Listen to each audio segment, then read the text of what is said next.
Okay guys, so I've been wanting to do this video for a long time, and I keep forgetting to have my grandpa tell me how the whole thing goes, how the whole timeline goes. But anyway, these things that I'm about to show you were my great grandfather's, I think. Yeah, it was Papa Al's dad, that worked for worked for Ford, and in his time at Ford was at the same time that Lee Iacocca was working for Ford, and this man, my great grandfather, was had something to do with Lee Iacocca would come and ask him for help. So if you know anything about Lee Iacocca, you know that's a big deal. So there's nothing real fancy about any of this stuff. It's just stuff that Pop Al found in the attic and decided to give to me. So the first thing like I said, I've been wanting to do this for a while, so I've already got everything where it goes. Got this shortwave radio here, or ham radio, whatever you want to call it. And I'll unwrap the cord and plug it in. This is the first time I'm plugging it in. Where'd my scissors go?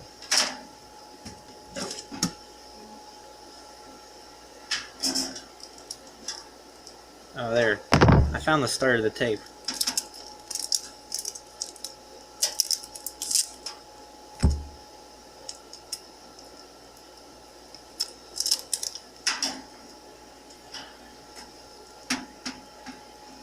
Hopefully it doesn't short out or blow up or anything.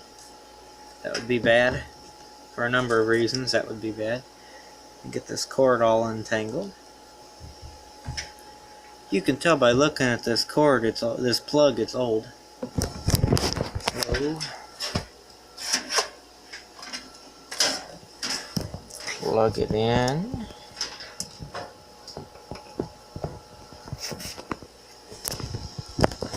And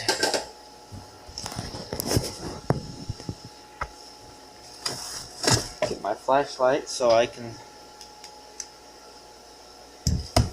see what everything says. Get my camera to stay where I want it. Well, I got shocked when I touched that.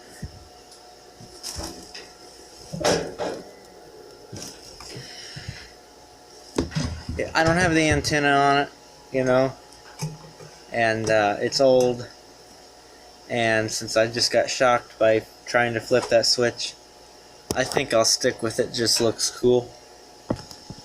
Okay, so the shortwave shocked my middle finger here. So, I mean, it didn't hurt, it just felt like a shock pin or something, but it looks cool, and I don't want it to either burn up because I'm not going to use it right, or burn up the plug down the outlet down there. That's the box that it was in. It says shortwave, and the price to ship a box this size at the time of this box was $6.53. That's incredible for that box to be that cheap at that time. And now I'm gonna get my radio from over here. This was also my great-grandfather's radio.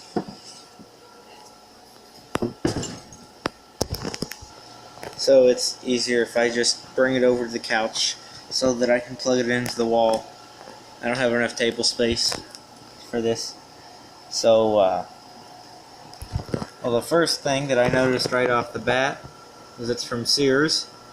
So that already makes it cool. It's the Wayfarer radio. I looked this one up on the internet. It's got all the buttons and everything up there. This glass or plastic or whatever is not cracked. It's in good shape. It's still got the antenna on it. The very, very tall antenna.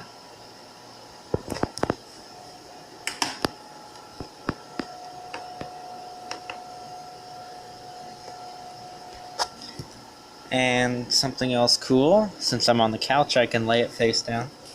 It's got this little thing that flips up in the back, and you got tape recorder, phone, earphones. I wouldn't plug my earphones into that because it's old. My earphones probably don't work with that. Radio and tape record, battery saver. Oh, and then that's an extension antenna, as if you needed one longer than the one that came with that. And then you pull this open, and you can, there's the inside of it. And then you can either put 6D batteries in it, which is expensive. Look, it's still got this plastic thing in here. There you go. Sears and Roebuck Company, USA. So you can either do that, or run the cord out of there. And according to my grandpa, this worked last time that they used it. Looks like I gotta bend the tongue back straight on this plug. 6D batteries are expensive, so rather than mess with that, plug it in. It's plugged in now. Let's see this light thing. Does the light work? Hey, the light works. Let's see that in the dark. So I got most of the lights turned off. You know, you can see for the most part. It's like in an old car when the dashboard's lighting up. You can see enough to change the station, and that's all. But that's all you really need. Okay. Need something solid to set that on. Okay, I got a book so that this doesn't jump over. I gotta lean this up so I can read what all the things say.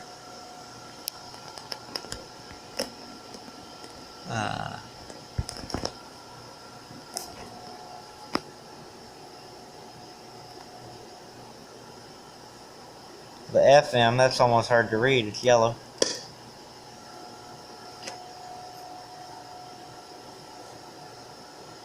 Have the antenna extended, turn the volume on.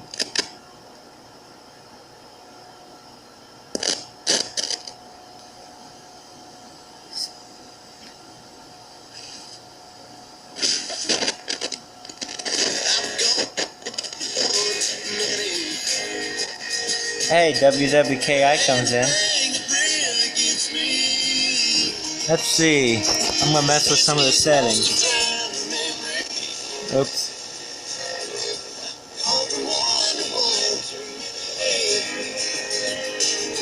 I'll turn that down a little bit so you can hear me.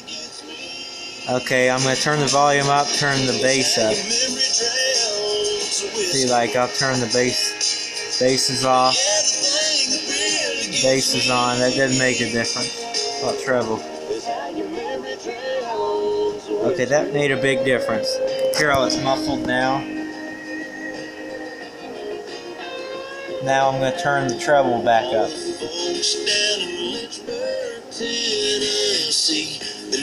Okay, now I'm going to mess with the squelch. You were saying you have some relatives coming in? Yes. Are you going to visit Jason's place over on Broadway? Possibly. Yeah, you know, it's a good one. I'm surprised they just don't give you like a membership card. Okay, well, they're talking now. Okay, there. My dash your feet. This other side of the highway headlights making you shine. See, like with the bass all the way off and the treble off, the bass really comes out on it. So it sounds really good.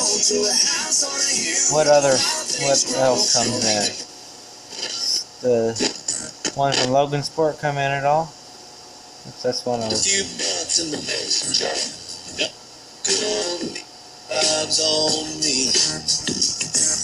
Yep. That should be the one from Logan Sport. That one comes in. How about Q95?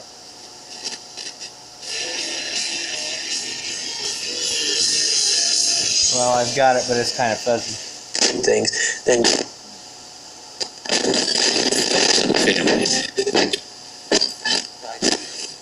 It seemed like KI came in the best.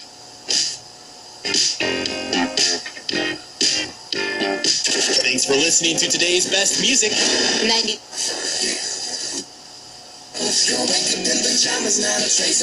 There it is. Okay. Let's go to AM and see what it brings up. I'll see if I can even get anything on AM around here. Would be the same as my regular apartment. So I wouldn't get to play in all the reindeer games. There'd be no fun for me.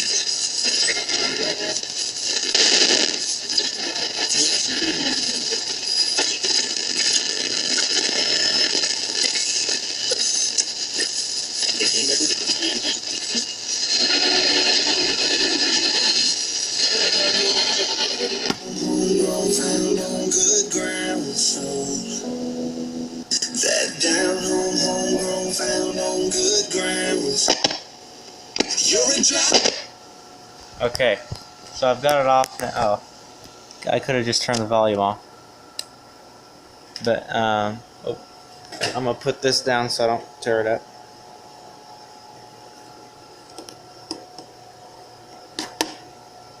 I like that, how once everything's folded up in this big one, it just goes down in the radio. So that works great. The AM stuff didn't come in because we're in the basement, so it probably couldn't get any reception.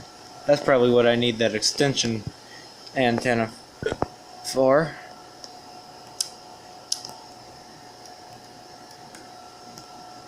I don't have batteries in it, so I can't do the battery check. So we know the radio works good. Okay, and the stuff in this bag is a combination of Papa Al's stuff and his dad's stuff. So they're Alan Weaver. So Papa Al made this. He said he made this in Boy Scouts. So obviously this has been around for a long time, and obviously it's a bear. It's got a real pointy nose on it. You know, it could be like a napkin holder, or for me, I have so many cassette tapes, I could stick like 2 cassette tapes on there. That wouldn't do me much good, but whatever. It's cute. It's neat to have it. Sorry. I'm mad at my camera stand. It keeps falling over. But it's neat to have this, you know, since he made it. Let's see what else. The rest of this was trains, and my grandpa, Papa Al, he said that these trains were his dad's, but these trains aren't old enough to be his dad's, because my grandpa was born in 1941. This American Flyer I looked up on the internet is from like the 30s. This is from the, I want to say 40s, I think. This, was this Marx? Yeah. And, this was, I couldn't find anything about this, but I would date this around that same time. It's lithographed. I can't talk. It's tin. So, you know, it's the same era as these other 3 or other 2. And I mean, it doesn't really matter whose it was. You know, it was somebody in the family, whether it was my great-grandpa, my grandpa, or it could have been, because my grandpa said he doesn't remember having these. So, maybe it was my grandpa's cousins or something, because all this stuff was in my grandpa's cousin's attic. So, it could have been his, I don't know. But, let's see. This is bent right there, but I can fix. I've worked with these 10 things enough that I know that I can fix that real easily, and I'll fix it right here. This one might be too small to be prying with. 10, you have to just bend until you get it where you want it at.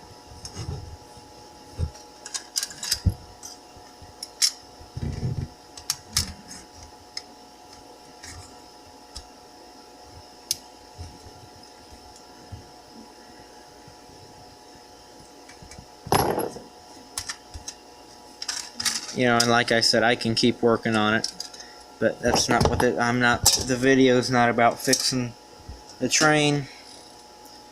The video's about the history of the train and everything. So, this is neat. It's an American Flyer. I don't have too many American Flyer train cars. I'm mad at this camera stand. This has the old style hookups, which I have enough tin cars that 10 train cars that's not a problem at all. There's that side of it. Got American Flyer lines up there above the door. I found a couple different variations of this train online, but I didn't find too many of them that were yellow and red and green in this order like this, you know. I found some that were green, like where it's all yellow, it was green. And it was like red at the top and had yellow doors or something like that, I don't remember. But, not exactly like this. So I don't know if that means this one's more rare than the other ones or what. But whatever it is, this is probably my favorite train car, just because I like the little coach, trolley, whatever you want to call it, passenger car style train. Here we'll look at this one next. This was a Marx. And this type of Marx train, the side dump car, got tore up a lot. There's a lot of these around, but not as many as were made. These got tore up a lot because, you know, they've been around forever. You know, when something folds over like this could get bent and pulled over more, and then these rods get busted, you know. Busted or bent, or, you know. Gondola cars, side dump cars had it rough. Look how dusty this is. They were obviously all in the attic. But this one's in very good shape. Yeah, it's rusty in spots, but for the most part, this one's in good shape. Got a good Marx logo right there.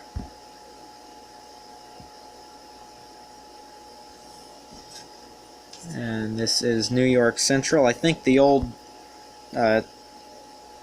tin engine that I have is New York Central, so that goes along great with this. Hookups are the same. The Lionel will hook up with this as well. If I'm smart, I'll do it the right way there. And, you know, like I said, this one might not hook up exactly, but between the whole line of 10 cars that I have, I can get these all on there. Then this Lionel one here, so we've got 3 very iconic brands. We've got Marx, American Flyer, and Lionel. 3 very iconic brands here. And there's the other litho. This one's kind of faded out on this side. Got more red on this side. But, this would have probably been the coal car, coal tender, whatever you want to call it. And then this right here hooked up to the engine. None of mine have this type of hookup on them. All of my train cars and everything have this general style. I don't know what you call this, but that style. But you know, if I put this at the back and run it, you know, I want to run it on my track, just because of, you know, family history with it. I don't want it just sitting on the shelf. So I'll probably just, you know, it hooks up from the back. This one doesn't. This one's taller. See, like these two hook up with no problem. On my uneven table they don't. But that's why I have two pieces of the dual rail track. And I remembered what this vintage track was called until I made this video. But this is old because this doesn't have the center rail in it.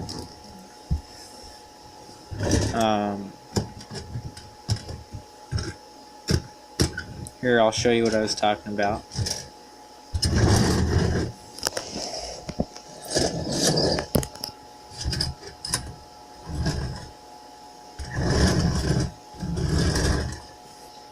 So they roll pretty good on that track, but they work on the fast track too, if you don't know that. But so I got the train tracks, the train cars, the radio, and the move my lamp. The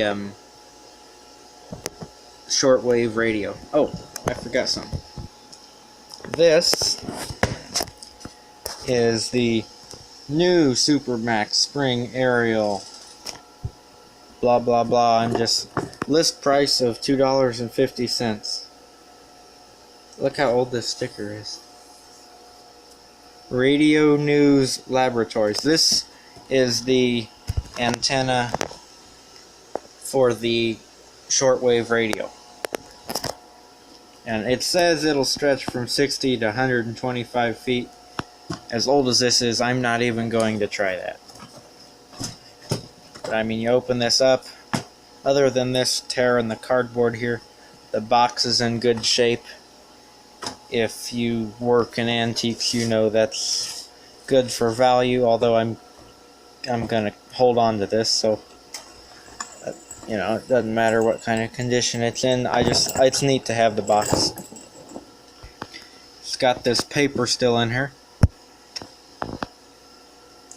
This is probably the first time this paper's been pulled out of the box. Let's see. That's 20 to 60. Okay. This here was $2.50. I think we just read that on the box, didn't we? Yes. And west of the Rockies, it was $2.70, looks like 75 cents, or 76 cents or something. 78 cents. I don't know. There's a stamp down there that says that. That is really cool. Oh, there. West of the Rockies, $2.75. So, here you can pause and read about this if you want to. Oh, here. Guaranteed April 20th, 1926. I was hoping I'd find something that had a year on it. Can be erected to present pole. Good grief. Can be erected on your present poles in 10 minutes. Okay. There's the poles. Distributed by, we don't have a distributor stamp on there, unfortunately. That'd be kind of cool. There's a picture of it. America's latest and greatest development in radio receiving aerials.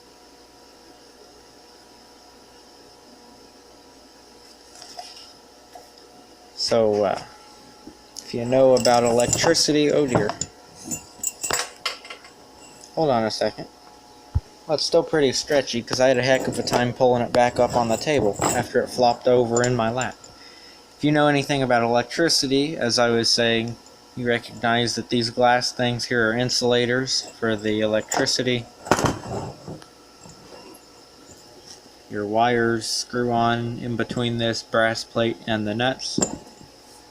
Electricity travels through this metal spring here, and it is for that. I know for a fact that it is for that thing. I'm not gonna hook it up. I think it'd be cool to hook it up, and you can see where the spring's bent, where this has been hooked up before. I might hook it up at some point, but for the time being I'm not going to, because I don't have a whole lot of room. I gotta hook up that speaker and its partner that's sitting on the shelf over there. I got enough stuff to do. I gotta make the haul video for that box. So I got enough stuff to do without setting up the shortwave radio.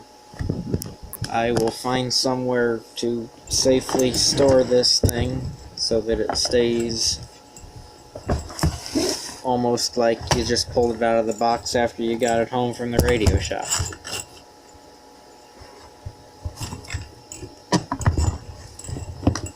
Oh, how did he have that in there?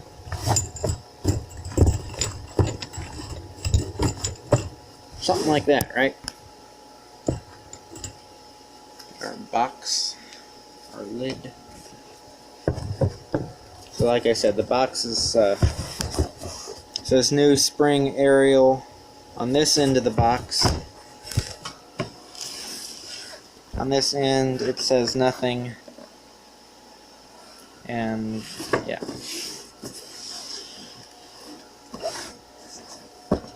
I probably said brass for this plate in here. It's probably copper, but whatever. I just think this is awesome. It's got the box. The box has the sticker, the stamp. It's got that little paper inside of it. I gotta adjust that later on. So to recap, got a radio, some old train cars, a napkin holder, which I imagine is what that's supposed to be, an antenna, and a shortwave radio, and a cardboard box with a vintage stamp sticker on it. It says shortwave right there. I needed that box. I needed a box that size anyway to store the boxes for the model trucks. So finally got this video done. It's going to take forever to upload because it's half an hour long, but I'll probably show you in another video.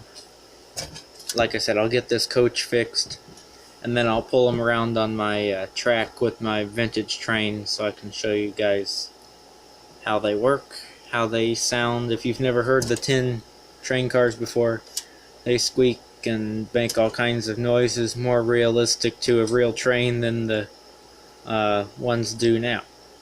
So keep your eyes out for that if you're a train guy or girl or whatever. And don't forget to subscribe for more videos. Have a good day.